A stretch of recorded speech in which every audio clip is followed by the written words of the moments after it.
नमस्कार मित्रांनो, घरोघरी मातीच्या चुली या मालिकेच्या आजच्या भागामध्ये आता जे काही अंकुश सर आहे तर ते आता सर्वांना अनाऊन्स करून सांगतात की हे बघा मंडळी, आता जे आपल्या आहेत त्यांना सर्व हे कुकिंगचं जे काही पदार्थ तयार करायचं आहे त्याचं साहित्य दिलेलं आहे. तर त्या सौभाग्यवतींना त्यातून 2 असे डिश तयार करायचे आहे. मी म्हंटलं आणि लगेच त्यांचं सुरू पण झालं असेल. मी बॅकलिस्ट नाही करत बर का, आणि फक्त आमच्याही बघत बसलेस. हे तर काहीच नाही. मी जर डिश बनवायला सुरुवात केली तर आमच्या घरामध्ये वासच सुटतो. ही डिश करायचा विचार जरी केला अख्ख्या एरियाला करतं, त्यामुळे असं काही विचार करू नका. त्यातील 2 डिश असे तुम्हाला करायचे आहे आणि एक पहिला डिश म्हणजे काळ्या वाटाण्याची हुसळ, आणि हे ऐकूनच तोंडाला पाणी सुटलं. आणि दुसरा डिश म्हणजे कढी करायची आहे. आणि महत्वाचं म्हणजे काय, हे जे साहित्य आहे ते सर्व साहित्य वापरून हे 2 डिश तुम्हाला वेळेत पूर्ण करायचे आहे. आणि त्याहून पेक्षा, कारण हे सर्व अगदी वेळेत तुम्हाला पूर्ण करायचं आहे आणि ते सुद्धा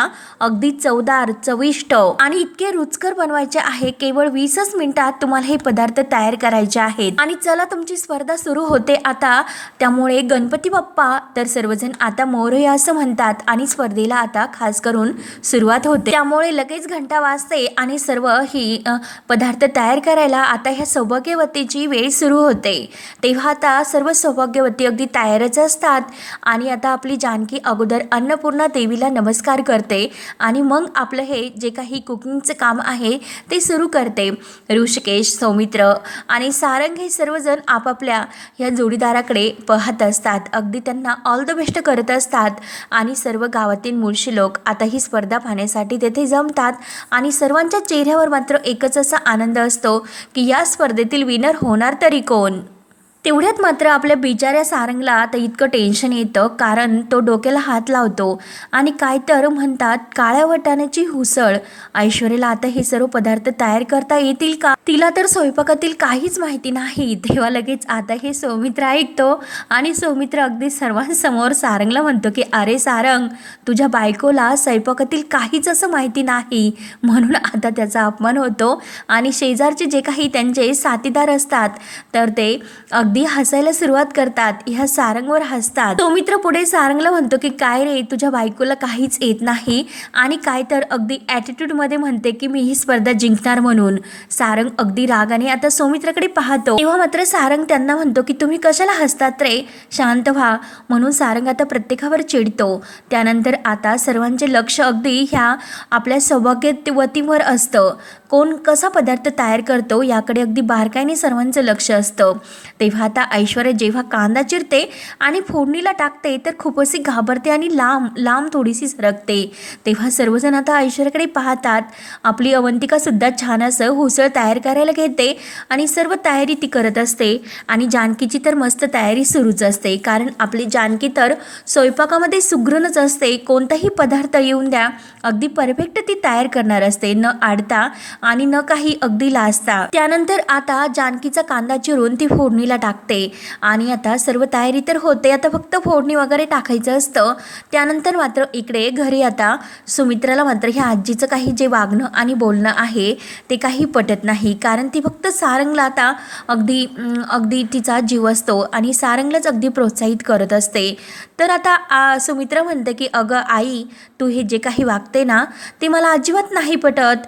तर आजी विचारते की काय ग सुमित्रा, मी काय केलं आता. तेव्हा सुमित्रा म्हणते की अगं आई, हा आशीर्वाद आहे ना अगदी निखळ मनाने द्यायचा असतो, पण तू मात्र त्यात सुद्धा भेदभाव केला. सारंग आणि ऐश्वर्या दोघांना मात्र तू भरभरून शुभेच्छा दिल्या, परंतु अवंतिका आणि सौमित्र यांच्याशी मात्र तू कशी वागली बरं, विचार कर जरा. त्यांच्याबरोबर तू अगदी वरवरच वागली. शोभतं का आई तुला हे सर्व वागताने.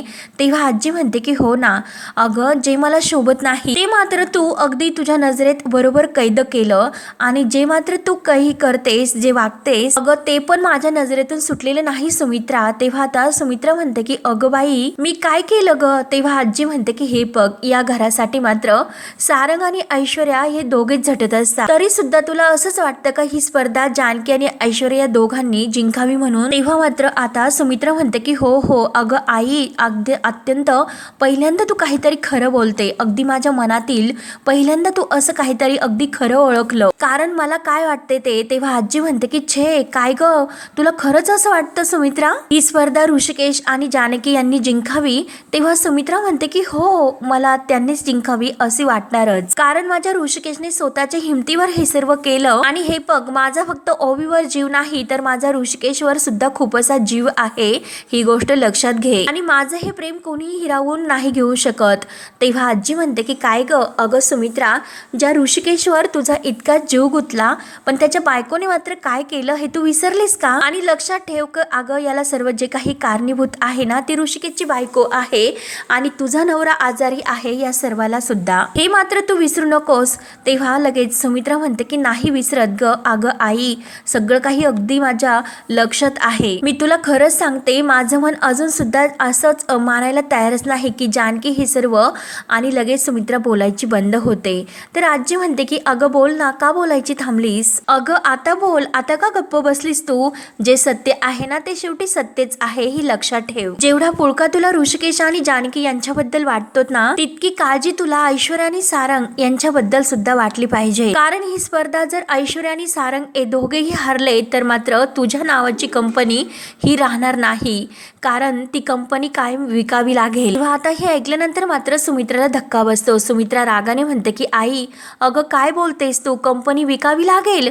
आजी म्हणते की हो, अगदी खरं बोलते मी. त्यानंतर मात्र आता इकडे आपले हे अविनाश सर आहे, तर ते आता मात्र इकडे सर्व आपल्या सौभाग्यवती यांना चालना देत असतात आणि अनाऊन्स करून सांगत असतात की चला, आता आपल्या सर्व सौभाग्यवती ह्या पदार्थ तयार करण्यामध्ये अगदी मग्न आहेत. अगदी कसोटीने त्यांची ही प्रॅक्टिस सुरू आहे. आणि त्याच वेळेस मात्र आता ऐश्वर्या विचार करते की आता मात्र मला माझा शॉर्टकट बाहेर काढावाच लागेल. म्हणून रात्री जे काही तिने एका डब्यामध्ये आणून ठेवलेला असतो तो पदार्थ मात्र आता ती आपल्या त्या जे साहित्य आहे तर त्या सामानात म्हणजे त्या कढईत ती टाकून देते. अंकुश सर म्हणतात की अगदी कंबर कसून अगदी ह्या ज्या आपल्या सौभाग्यवती आहे तर त्या पदार्थ बनवायला लागल्यात. आणि सर्वात महत्वाचं म्हणजे पदार्थ चवदार सुद्धा व्हायला हवा आणि तेच जास्त महत्वाचे आहे. त्यामुळे आम्हाला आता उत्सुकता लागलेली आहे की कोणती सौभाग्यवती ही वेळेच्या अगोदर अगदी रुचकर आणि चविष्ट पदार्थ तयार करते ते. तेव्हा आता सर्व सौभाग्यवती अगदी लगबगीने पदार्थ तयार करायला घेतात. आणि तेवढ्यात मात्र आता ऐश्वर्याने जो जानकीचा टेबल आहे तर तो कापून ठेवलेला असतो आणि ते टेबल आता म्हणजे असा डगडगायला सुरुवात होते. तेव्हा आता जानकी एका हाताने टेबल धरते आणि नेमकं हे काय होतं, टेबल असा डगमगतो का म्हणून जानकीला टेन्शन येतं. आणि तेवढ्यात ऋषिकेशचं जानकीकडे लक्ष जातं आणि ऐश्वर्या मात्र आता जानकीचा टेबल मात्र हलतोय हे बघून अगदी खुश होते आणि पदार्थ तयार करायला घेते. तेव्हा आता ऋषिकेश अगदी बारक्याने लक्ष देतो की काय होतं, जानकीचा टेबल काय इतका हलतो? म्हणून ऋषिकेश लगेच उठतो आणि जानकीचा टेबल धरायला येतो. तेव्हा आता जानकी एका हाताने टेबल अगोदर धरते आणि ते साहित्य करत घेत असते. अवंतिकाचं काम तर अगदी जोमाने सुरू असतं, परंतु ऐश्वर्याचं लक्ष मात्र पूर्णपणे अगदी नेमकं जानकीचं नेमकं काय होतं याकडे सुद्धा लागतं. आणि आपल्या ती जे काही ते पदार्थ तयार करते ती हुसळ त्याकडे थोडंसं लक्ष कमी होतं. जानकी विचार करते की अरे देवा, हे काय होतं, हा टेबल इतका मोडकळीला का आला असेल, नक्की काय झालं असेल? तेवढ्यात त्या टेबलवर जे कापड अथरलेलं असतं त्यावर रक्ताचे डाग असतात. म्हणजे नक्की ऐश्वर्याने जे काही कारस्थान केलेले आहे हे जानकीच्या आता पूर्णपणे लक्षात येते. आणि तेवढ्यात आता ऐश्वर्याचा जानकीला मात्र खूप असा राग येतो. रागाने ती आता ऐश्वर्याकडे पाहायला सुरुवात करते. आणि त्याच वेळेस मात्र आता ऋषिकेश अगदी धावतच पळतच येतो आणि जानकीचा टेबल धरतो. तेव्हा मात्र आता जानकीचा टेबल पडणारच असतो तर ऋषिकेशने ऐनवेळेस येऊन धरलेला असतो. सर्वांचं लक्ष आता ऋषिकेश आणि जानकी या दोघांकडे जातं. आणि अवंतिकाला सुद्धा आता जानकीच्या टेबलला नक्की काय होतं म्हणून टेन्शन येते. सौमित्राला सुद्धा काळजी लागते. आणि तेवढ्यात मात्र आता हा सारंग लगेच ओढतो आणि लगेच म्हणतो की ऑब्जेक्शन ऑब्जेक्शन. अहो तो बघा ना परीक्षक, अहो काहीतरी बोला, तो कसा मदत करतो पहा ना. ही सोची स्पर्धा आहे त्यामुळे तो कसा काय टेबल धरतो आणि ह्या सोला आपल्या मदत करतो, मग आम्ही नको का आमच्या सोला मदत करायला? तेव्हा मात्र आता सौमित्राला खूप असा राग येतो. सौमित्र म्हणतो की काय रे खोटारड्या, तुझी बायको हारणार आहे म्हणून तू हा आरडाओरडा करतोत ना? अरे तुला दिसत नाही का टेबल हलतो म्हणून? आणि तो टेबल धरण्यासाठी दादा गेलेला आहे. तेव्हा सारंग म्हणतो की अरे मला नाही भीती, कारण ज्याची बायको हरणार आहे त्याला भीती वाटते म्हणून तो तिचा टेबल धरायला गेला. आणि आम्हाला सांगतोय आम्ही सर्वजण येथे स्पर्धक म्हणून आलेलो आहोत आणि तू सुद्धा स्पर्धक म्हणूनच राहा. तिचा भाऊ आणि तिचा दीर असं काही करू नकोस. आणि लगेच परीक्षकांना म्हणतो की ओ परीक्षक, त्याला बाद करा तुम्ही. तर ऐश्वर्या म्हणते की हो हो बाद करा त्यांना. तेव्हा मात्र आता अंकुश सर आहे तर ते म्हणतात की तुम्ही काळजी कशाला करतात? अहो परीक्षक आहे ना हे सर्व पाहण्यासाठी, तुम्ही कशाला आरडाओरडा करतात ओ? आणि तेव्हा मात्र आता त्यांना खाली बसायला सांगतात. त्यानंतर मात्र आता ऐश्वर्या लगेच अगदी घाईने हे सर्व करायला घेते आणि जानकीकडे लक्ष देत असते. तिला तर एकदम असं हसायला होतं की जानकीच्या हे काम करण्यामध्ये विघ्न आलं म्हणून. जे काही तिने कारस्थान करून ठेवलं त्याचा उपयोग झाला असं तिला वाटत असतं. तेव्हा आता परीक्षक हे जानकी बहिणींजवळ येतात आणि जानकीला विचारतात की मॅडम अहो हे काय झालं नक्की? तेव्हा जानकीसुद्धा म्हणते की नाही ना सर, मलाच माहिती नाही की नेमकं टेबलला असं ऐनवेळेस काय झालं असेल, कारण मी मगासपासून जेव्हा काम करायला घेतलं तेव्हापासून हा टेबल अगदी हालतच होता. मलाच कळेना की काय झाले ते, आणि अचानक टेबल पडणार तोच हे धावत आले. तर ऋषिकेश म्हणतो की हो हो हे बघा, मी जर हा टेबल पकडला नसता तर ही उकळती हुसळ आहे ना ती जानकीच्या पायावर सांडली असती, म्हणून मी धावून आलो. आणि माझी बायको आहे म्हणून मी धावून आलो, तर असे नाही. येथे कोणीही जरी असताना तरी सुद्धा मी तेच केलं असतं. कोणतीही लेडीज जरी असते तर मी तिच्यासाठी तिच्या मदतीला धावून आलो असतो. आणि सारंगकडे रागाने पाहत म्हणतो की ज्यांनी माणुसकी गहाण ठेवली ना त्यांना हे सर्व चिटिंगच वाटते. की सर तुम्ही आमच्यासाठी दुसरा टेबल देऊ शकतात का? तेव्हा आता ते सर म्हणतात की अहो पण तुम्हाला नक्कीच देऊ शकतो, पण त्यामध्ये खूप असा वेळ वाया जाईल. तेव्हा आता जानकी म्हणते की नाही नको दादा, मी आणि ऋषिकेश करून घेईल. तेव्हा आता ते सर सर्व जे जजेस आहे तर त्यांना विचारतात की हे सर्व ठीक आहे ना?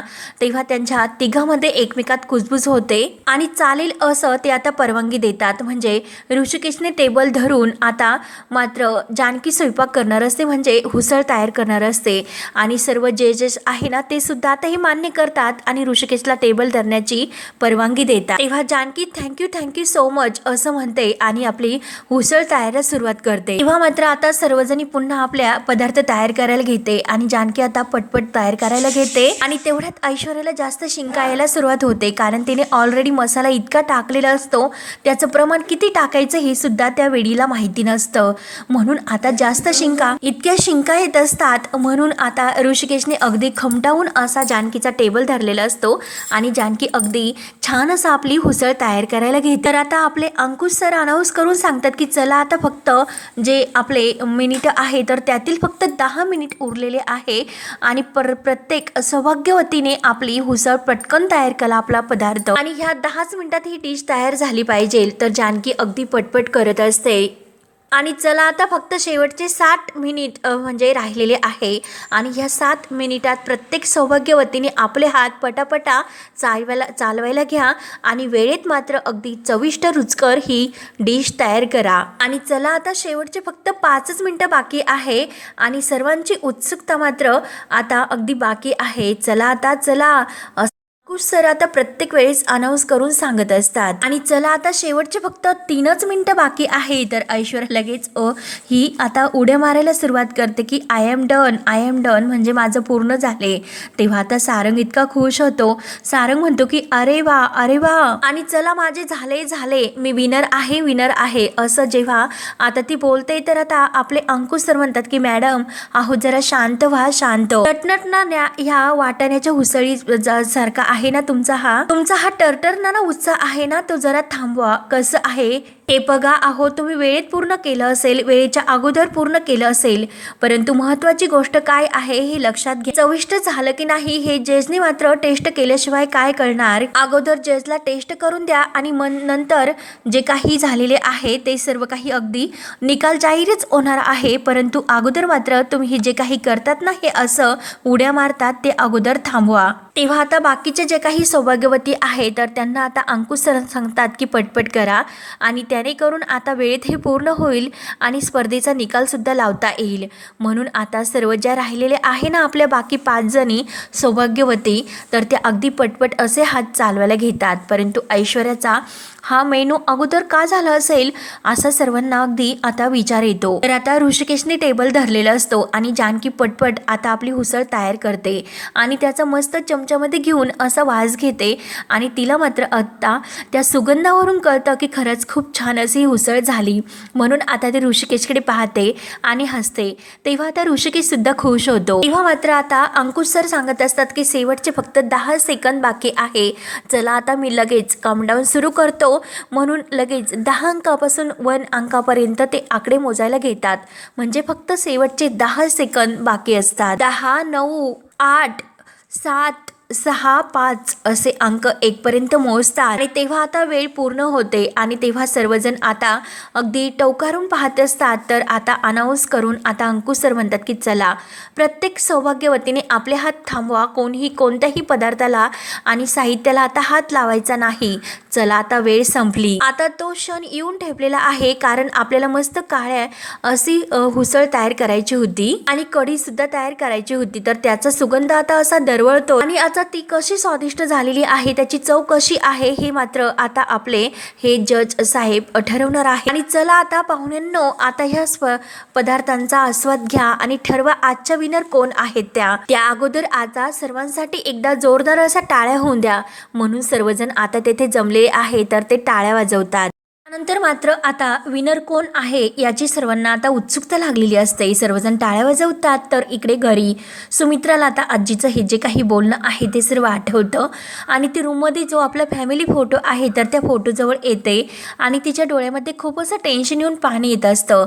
तिला आता आपल्या फॅमिलीची काळजी लागते आणि तेवढ्यात नानाही सुमित्राला आवाज देतात की सुमित्रा शांत हो. तेव्हा आता सुमित्रा म्हणते की अहो कशी शांत हो, उलट आई मला जे म्हटली ना ते ऐकून मला आता खूप टेन्शन आले. अहो आपली कंपनी विकावी लागेल म्हणजे काय, तुम्ही किती कष्टाने ही कंपनी उभी केली, केवढ्या जबाबदारीने ही कंपनी तुम्ही ऋषिकेशच्या हातामध्ये सोपवली आणि त्या जबाबदारीचं सोनं केलं अगदी ऋषिकेशने सुद्धा. मग आता हे काय होऊन बसलं, मला एक गोष्ट सांगा की ऐश्वर्याने आणि सारंगने जे काही केले ते सर्व त्यांना झेपेल ना, आपली कंपनी बुडणार तर नाही ना. आणि आई तर म्हणत होती सारंग आणि ऐश्वर्या स्पर्धेत जिंकले तरच आपली कंपनी वाचेल म्हणून. परमेश्वरा आता नेमकं त्या फेरीमध्ये काय होत असेल म्हणून आता अगदी खूप असं टेन्शन इकडे सुमित्राला येतं. तर इकडे स्पर्धेचा निकाल आता लागणारच असतो आणि आता आपले जे काही निकाल आहे तो जाहीर करण्यासाठी आता जज साहेबांना म्हणजे जे जजेस आहे तर त्यांना अंकुश सर विनंती करतात आता सर्व पदार्थ टेस्ट करण्यासाठी आणि निकाल जाहीर करण्यासाठी. आणि त्यासाठी आता सर्वजण जोरदार टाळ्या वाजवतात. तेव्हा आता प्रत्येक ज्या 6 आपल्या सौभाग्यवती आहे त्यांनी ती उसळ आणि जी कढी बनवलेली आहे तर त्या टेस्ट करण्यासाठी प्रत्येकी जवळ आपल्या ह्या मॅडम जज साहेब येतात. तेव्हा आता ते ज्या 2 मॅडम आहे तर त्या अगोदर टेस्ट घेतात आणि त्यानंतर मात्र आपले हे जे साहेब सर आहेत तर ते घेतात. तेव्हा आता जे पहिले आपली सौभाग्यवती आहे तर तिचं जेव्हा ती भाजी टेस्ट करतात तो पदार्थ तेव्हा मात्र त्यांना तो थोडासा आवडतो. परंतु जेव्हा आता दुसरी वेळ ऐश्वर्याची येते, ऐश्वर्याचा जो काही पदार्थ ती उसळ आहे तर ते टेस्ट केल्यानंतर मात्र आता त्यांना खूप असं तोंड भाजल्यासारखं होतं. तेव्हा आता ऐश्वर्याला लगेच त्या मॅडम म्हणतात की दिस हॉरिबल, हे असं का लागतं पदार्थ. तेव्हा मात्र आता ऐश्वर्याला खूप असं टेन्शन येतं आणि सारंगला तर त्याहून जास्त. तेव्हा आता दुसऱ्या मॅडम आता त्या पदार्थाची टेस्ट घेतात. तेव्हा आता तो पदार्थ आहे तो अगदी खवट किंवा नाचल्यासारखा वाटत असतो म्हणून 2 ते सर सुद्धा टेस्ट घेतात आणि दुसऱ्या मॅडम सुद्धा. परंतु जेव्हा मात्र आता ते म्हणतात की हा पदार्थ इतका खवट आणि इतका नाचल्यासारखा का वाटत असेल म्हणून ते अगदी तोंड असं वाकडं तिकडं करतात आणि ऐश्वर्याचा शेवटी पदार्थ हा बेचवच होतो, अगदी खवट. तेव्हा मात्र आता त्या मॅडम लगेच म्हणतात की नाचणे हा असाच पदार्थ आहे, अगदी नाचणे, आणि हाच शब्द मी केव्हाचा शोधत होते, आठवत होते. तेव्हा आता लगेच अंकुश सर म्हणतात की अहो मला विचारायचं होतं, अँकर आहे ना मी, शब्दांचा साठा आहे माझ्याकडे, कदाचित त्यांनी तो मसाला व्यवस्थित वाटला नसेल म्हणून तो नाचला असेल. तेव्हा मॅडम ऐश्वर्याला विचारतात की मॅडम अहो तुम्हाला खराब वाटण मिळालं होतं का. तेव्हा ऐश्वर्या थोडीशी गडबडते. ऐश्वर्या म्हणते की नाही मी असं म्हणते. तेव्हा मात्र आता त्या मॅडम आता त्याचा वास घेतात आणि आता नाक अगदी मुरडून म्हणतात की त्याचा इतका घाण वास येतो. तेव्हा ऐश्वर्या वास घेते आणि लगेच तोंड वाकडं करते. तर आता सारंग सुद्धा अगदी त्याचा चेहरा सुद्धा पूर्णपणे पडतो. मॅडम विचारतात की रात्रभर हे बाहेर होतं का. तेव्हा आता ऐश्वर्याने जे कारस्थान केलेलं असतं शेवटी आता तिलाच ते भोगणं भोगण्याची वेळ आलेली असते. तेव्हा ऐश्वर्या म्हणते की साहित्य तर यांनीच दिलं होतं, मी तर माझे पूर्ण प्रयत्न केले. तेव्हा लगेच ते सर असतात तर ते सर म्हणतात की मॅडम अहो तुम्ही काही कसं बोलतात, सर्वांना अगदी सेम आणि सेफ असं मटेरियल आम्ही दिलेलं आहे आणि ते खोबरे सुद्धा अगदी तुमच्या समोरच फोडले गेले. मग मला एक गोष्ट सांगा की सर्वांच्या वाटणाला म्हणजे काही वास येत नाही आणि तुमच्याच या वाटणाला असा खोट वास का येतो, मग यात आमचा काय फॉल्ट आहे ते सांगा बरं. तेव्हा मात्र आता मॅडम हे ऐश्वर्यावरच ओरडतात आणि ऐश्वर्याला म्हणतात की हे खराब झालेलं आहे वाटण, याचा वास तुम्हाला आला नाही का, बायकांचं नाक हे अगदी शार्प असतं, चव न घेता मीठ घातले की नाही हे सुद्धा बायकांना कळतं आणि तुम्हाला ते कळलं नाही म्हणून आता ऐश्वर्याची पूर्णपणे बोलती बंद होते. तेव्हा आता लगेच त्या मॅडम म्हणतात की मॅडम अहो डाऊट तुमच्या कुकिंगवर नाही तर तुमच्या हेतूवर येतो. तेव्हा मात्र आपले जे जजेस साहेब आहे तर ते म्हणतात की मला असं वाटतं की ह्या फेरीचा गुण मात्र यांना आपण देऊ नये म्हणून. तेव्हा ऐश्वर्या नाही नाही म्हणते आणि आता शेवटी सर्व जजेसने ठरवलेलं असतं की आता मात्र यांना या फेरीचा गुण द्यायचा नाही म्हणून. तेव्हा सारंग आणि ऐश्वर्या यांचं पूर्णपणे असे चेहरे पडतात. तेव्हा मात्र आता ज्या पुढच्या आपल्या सौभाग्यवती आहे तर त्यांनी जे डिश बनवलेले आहे त्याची टेस्ट करण्यासाठी प्रत्येकाची जज साहेब आता टेस्ट घेतात. प्रत्येकाच्या पदार्थाची टेस्ट झाल्यानंतर आता शेवटचा नंबर असतो तर तो आपल्या जानकीचा.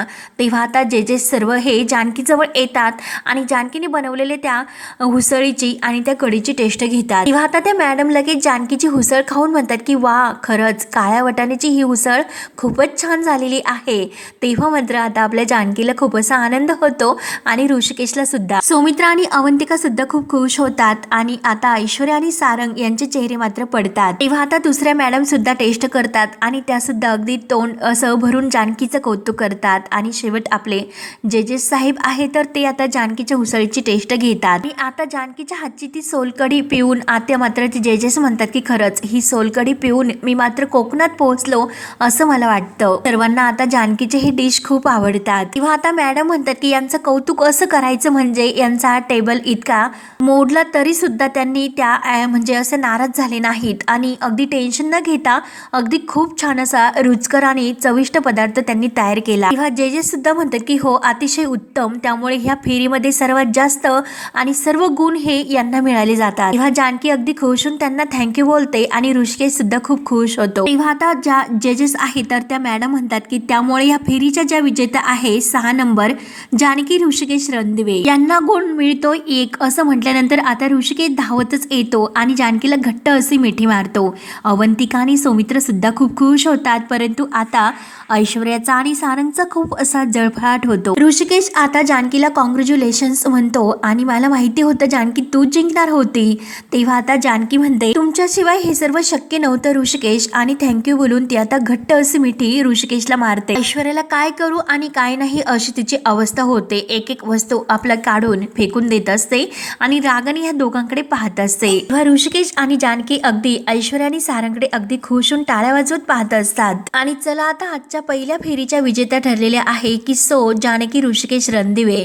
म्हणून आता अंकुश सर अगदी अँकरचं काम करता करता त्यांचं तोंड भरून असं कौतुक करतात. अगदी खणखणत असा टाळ्यांचा आवाज आपल्या जानकीसाठी होतो आणि जानकीचे कौतुक सर्वांच्या तोंडात सुरू होते. आणि ज्या पहिल्या 1 नंबरच्या आहे की सो शुभांगी जोशी यांचं सुद्धा आता सर्वजण कौतुक करतात आणि त्यांच्यासाठी सुद्धा टाळ्या वाजवतात. आणि दुसऱ्या नंबरवर ठरलेल्या आहे अवंतिका रणदिवे, त्यांचं सुद्धा आता जोरदार टाळ्या वाजून अभिनंदन. तेव्हा आता अवंतिका खुश होऊन सौमित्राला मिठी मारते आणि जानकीला सुद्धा. ऐश्वर्या आणि सारंग अगदी खाली मान घालून उभे असतात. तेव्हा आता अंकुश सर पुढे म्हणतात की आता जी काही ही सौभाग्यवतींची स्पर्धा आहे ती संपली, आता उद्या मात्र आपले श्री आहे त्यांची स्पर्धा असणार आहे. मला असं वाटतं की आता सोने जाऊन घरी हे आराम करावा आणि श्रीने मात्र करावी कसरत. त्यामुळे थोडक्यात म्हणजे वेळ संपलेली आहे, उद्या भेटूया, तोपर्यंत आराम करा, विचार करा, कसरत करा आणि उद्याची फेरी ही श्रींना जिंकायची आहे. त्यासाठी सर्वांना ऑल द बेस्ट आणि जोरदार टाळ्या म्हणून आता सर्वजण टाळ्या वाजवतात. परंतु आता आता ऐश्वर्या अगदी खाली मान घालून उभी असते आणि सारंग तिच्याकडे पाहतो. सारंग लगेच ऐश्वर्याला म्हणतो की तुम्ही इतकं वाईट वाटून घेऊ नका, मी स्वतः पाहितलं की तुम्ही खूप मेहनत केली. तेव्हा ऐश्वर्या म्हणते की त्याचा काय उपयोग, आपण पहिल्या 3 तर सोडा परंतु 5 सुद्धा नाही आलो. तेव्हा सारंग म्हणतो की मला एक गोष्ट सांगा, वाटण कसं खराब झालं. ऐश्वर्या म्हणते की जाऊन द्या सारंग, पण आता जानकी म्हणते रात्रभर बाहेर ठेवल्यानंतर वाटण खराब नाही होणार तर काय होणार. माझ्याकडे कोणताही पुरावा नाही परंतु कॉमन सेन्स मात्र आहे. एका रात्री मात्र माझा टेबलाचा पाय मोडू शकतो, मग कुणाच्या तरी टेबलाखाली अगदी रात्री तयार केलेलं वाटण तरी येऊ शकतं ना. तेव्हा आता ऐश्वर्याची चोरी मात्र जानकीने तोंडावर काढलेली असते. तेव्हा मात्र आता जानकी ऋषिकेशला विचारते की काय हो बरोबर ना. तर ऋषिकेश म्हणतो की अगदी बरोबर, परंतु सारंगला मात्र आता खूप असं नाकाला झोंबते आणि तो लगेच म्हणतो की काय बरोबर. तेव्हा जानकी म्हणते की अहो सारंग भाऊजी, तुमच्या बायकोला सांगा डावपेच करता आले म्हणून स्पर्धा नाही जिंकता येत. अगोदर खेळ खेळावा आणि मग स्पर्धा जिंकण्याचे स्वप्न बघावे आणि कर्मापुढे नशीब सुद्धा हरतं ग. ऐश्वर्या, तुला काय वाटतं, तुम्हाला इतक्या सहजासहजी हरू शकशील म्हणून? आणि माझा आत्मविश्वास आणि माझा कॉन्फिडन्स हा टेबलासारखा डगमगणारा नाही ऐश्वर्या, तो कायम जिंकतच राहणार. जशी आज ही फेरी मी जिंकली तशी. हे कायम लक्षात ठेव, गाफिली ही सशाच्या वृत्तीत असते आणि शांत राहून शर्यत जिंकणं हे कासवाच्या वृत्तीत असतं. आणि असंच चालत राहिलं ना, एक दिवस मात्र ससा हरेल आणि कासव मात्र जिंकेल. तेव्हा आता जानकी, ऋषिकेश, अवंतिका आणि सौमित्र आपले एकमेकांच्या हातामध्ये हात देत अगदी ऐश्वर्याच्या नाकावर टिचून स्पर्धा जिंकून तेथे अगदी ऐश्वर्याला सुनावून निघून जातात. तर आता ऐश्वर्याचा खूप असा जळफळाट होतो आणि मित्रांनो हा भाग येथे संपतो. पुढील भागामध्ये आता ऐश्वर्या ही सारंगवर खूप चिडते की उद्याची जी स्पर्धा आहे रस्सीखेच ती अगदी कठीण आहे आणि उद्या तुमचा ऋषिकेश दादा अगदी तुम्हाला हरवणारच आणि सगळं काही संपेल. आता इकडे ऋषिकेश आता जानकीला म्हणत असतो की कुठलाही खेळ आला तरी मला खेळावा लागेलच. एक वेळेस सौमित्र मला टप देईल परंतु सारंगला मी हाताने हरू शकेल. तेव्हा सारंग म्हणतो की ऋषिकेश दादाचा वीक पॉइंट काय आहे ते पक्क मला माहिती आहे. उद्या मात्र त्याचा हाच वीक पॉइंट आहे ना, त्याच्यावर पाय ठेवून आणि उद्याची रेस मी तुम्हाला जिंकून दाखवेल असं आता सारंग ऐश्वर्याला म्हणतो. तेव्हा आता ऋषिकेश आणि सारंग या दोघांमध्ये रस्सी खेचची स्पर्धा सुरू होते आणि आता जानकीला आणि म्हणजे बाकी सर्वांना आता ऋषिकेशची काळजी लागते. नक्की आता ही गेम कोण जिंकतं हे पाहण्यासाठी आपल्या चॅनलला नक्की सबस्क्राईब करा. धन्यवाद.